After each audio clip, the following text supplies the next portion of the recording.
George and Sara Storm here, two great entrepreneurs from Sweden. Welcome both.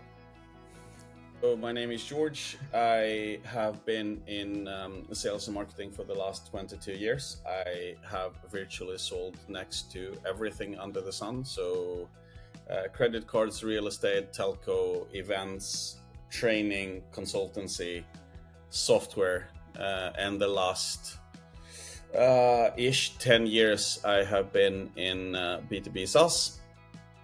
Anywhere from individual contributor to head of sales, sales director, VP sales, customer success.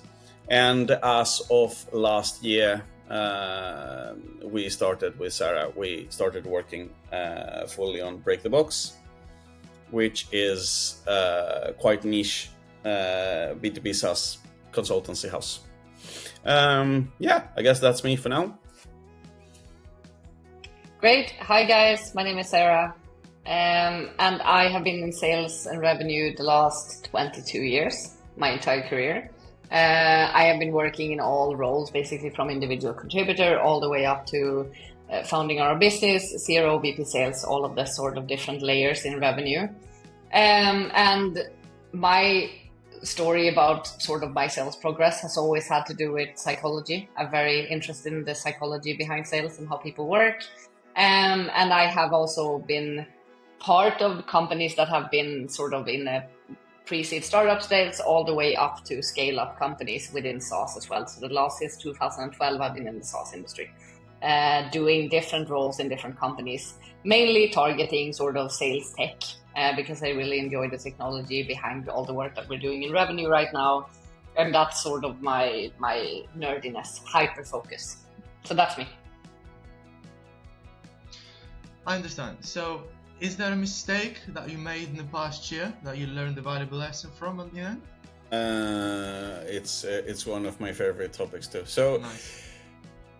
Thing is, when you start any project, primarily your own business, it's quite hard to prioritize, especially if you have a broader skill set, right? Or if your company is addressing a broad audience. It's quite easy to get sort of project ADHD. So you focus from one thing to another. Oh, this could be a good idea. Oh, this could be a good idea. And so you jump from one thing to another. Especially, and this happened to us a lot in the beginning when we started, because we have a combined 40 years of experience. We've seen a lot of things. There are a lot of projects we can take on. So what ended up happening is that we were very split in focus for, I think, quarter and a half. Mm-hmm. We still progressed, but in a lot slower pace than we would have liked to do. Yeah. So what had to happen is we sort of had an intervention meeting where we had to sort of slim down and say, look, these are short-term profitable concepts that also align with brand identity. They also align with the core mission that we have. So everything else goes off the table. For now, Icebox, we will look at it later. Mm-hmm. For now, this is what we do. And this is unfortunately not a new lesson. But what I've been talking about prioritization for many years, but it's my advice or my learning or my lesson rather from this period is that you need to ongoingly be honest with yourself and sort of check your progress when it comes to prioritization and results on short intervals to see if your course is still where you want it to be. Nice. You know, George, you mentioned about aligning with your branding, and a question came up to mind with this. Like, how important is branding for what you do in the business? Well, this is a two-part answer. So for us specifically, brand is quite important because we are both the brand and the deliverable to a degree, right? So our personal brands, since we're delivering services instead of a product in this context, how we position, how we communicate, and how I speak with you now in this session how close will that experience be to a customer working with me is quite important. It has to do with expectation management. Then personal brand and brand awareness, of course, is super important for a business. Is how you, not only for people knowing you and coming inbound, but also knowing what to expect, knowing why would they work with you, what values do you stand by, what customers you want to work with, what customers you don't want to work with, because anyone that says that they're a good fit for absolutely everyone, they're either completely misguided or they're lying. Yeah. So we're definitely not for everyone.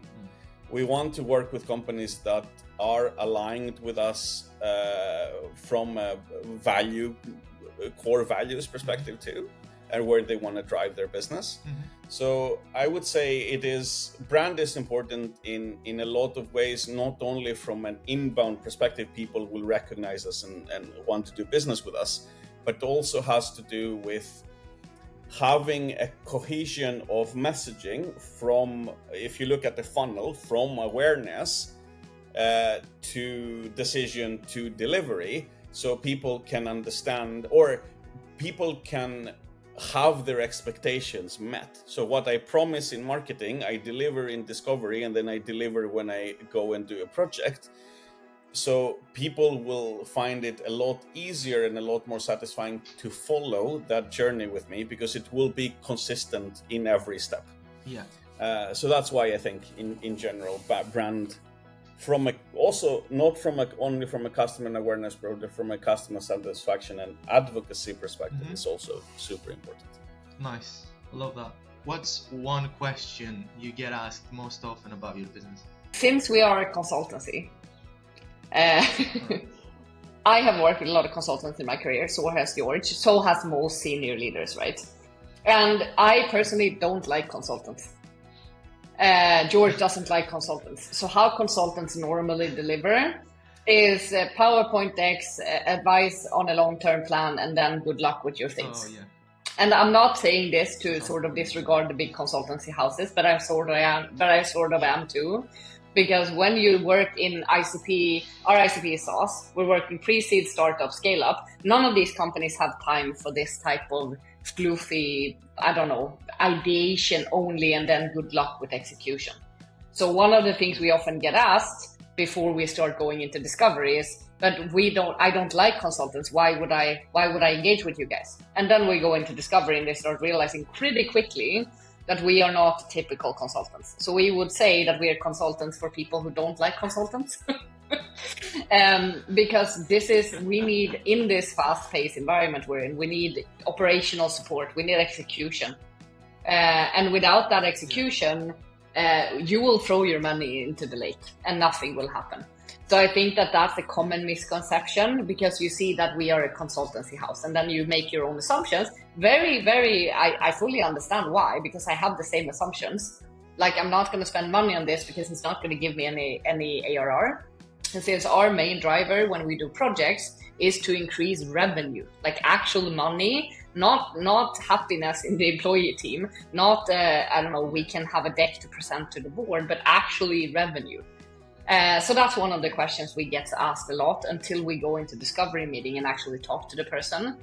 But we are seeing a decline in that question because of brand. So as yours were talking about, we are so clear in our branding right now, and it's so obvious that we are not the typical consultants. So that question, since we started working heavily on brand awareness about who we are as people and in our delivery and who the Break the Box brand, what it means, that question has sort of stopped coming as much, because it's so clear in our branding and our social channels that we are not the typical consultants.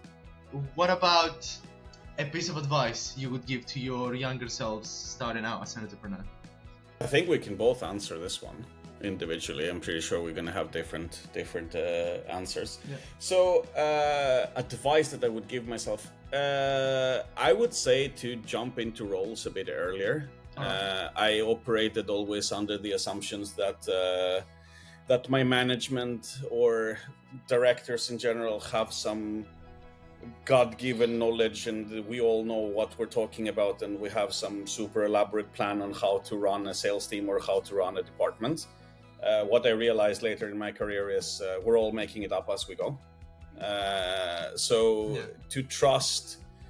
To trust competence and to trust experience a bit earlier. I did push on career steps a lot, but I could have still started earlier pushing roles. And also no, I would stay with that, and I would allow Sara to jump on, because then I will rant for a lot longer. Go ahead. Of course, yeah. Yes, no problem. So I have two things that I would have told myself as a younger beginning of career. And number one, no one remembers a coward. So just stop waiting or stop being fearful of whatever consequences. You got this.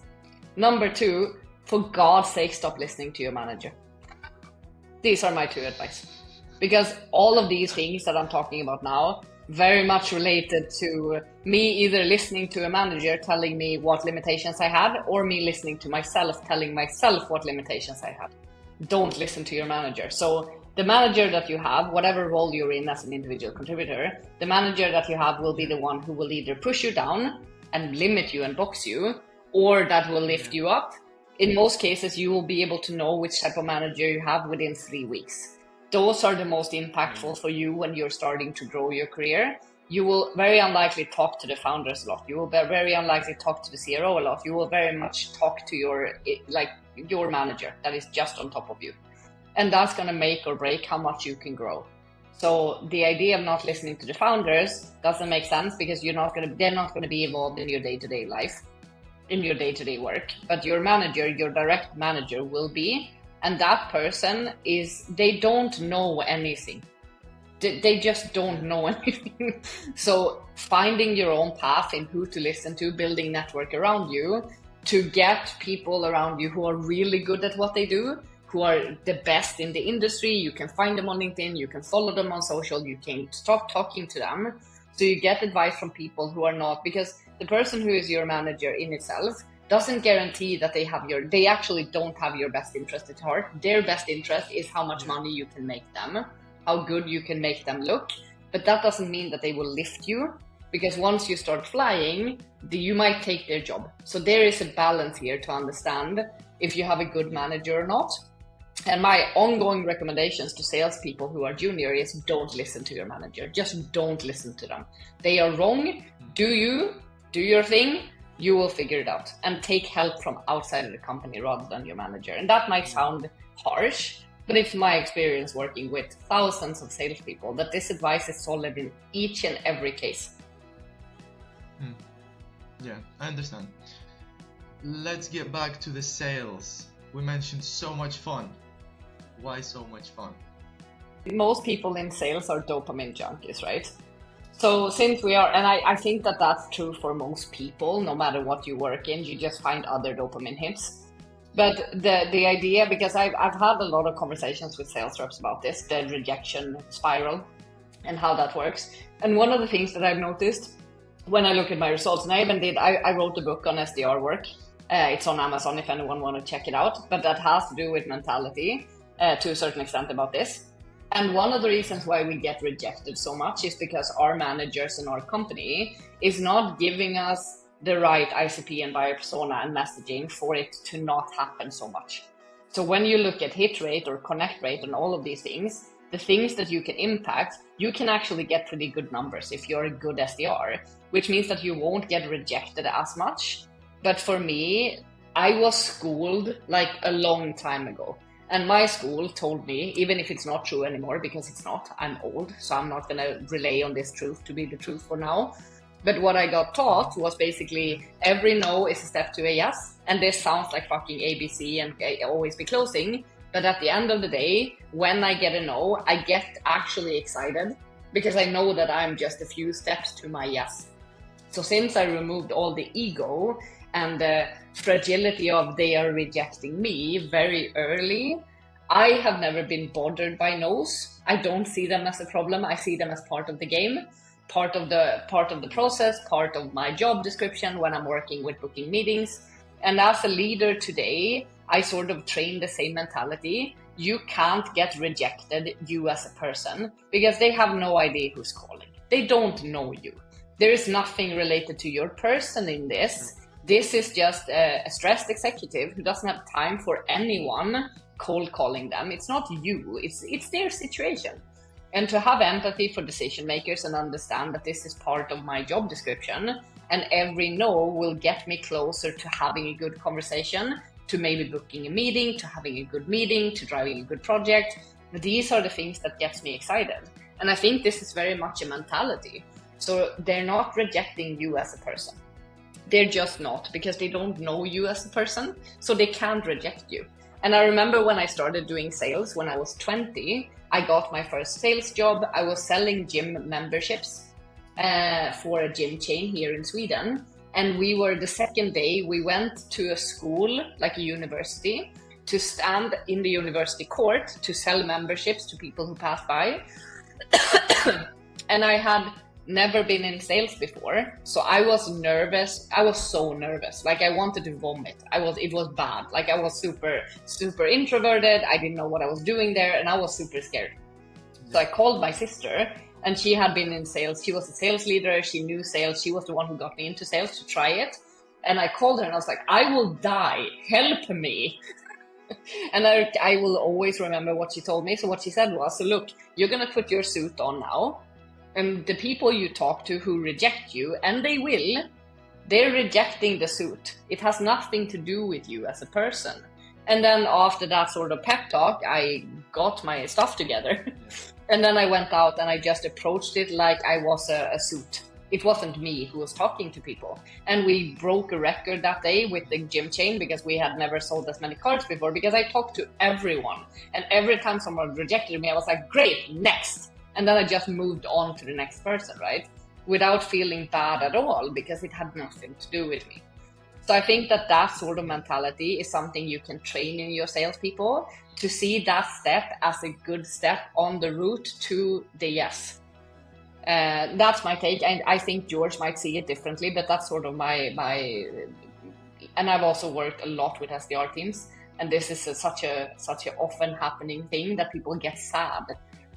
So I will hand over the mic and see if you have anything to add, George.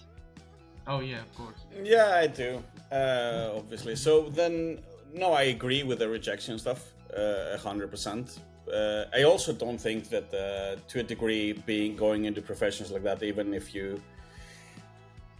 if people reject you personally, and they will, in some extent, because it's.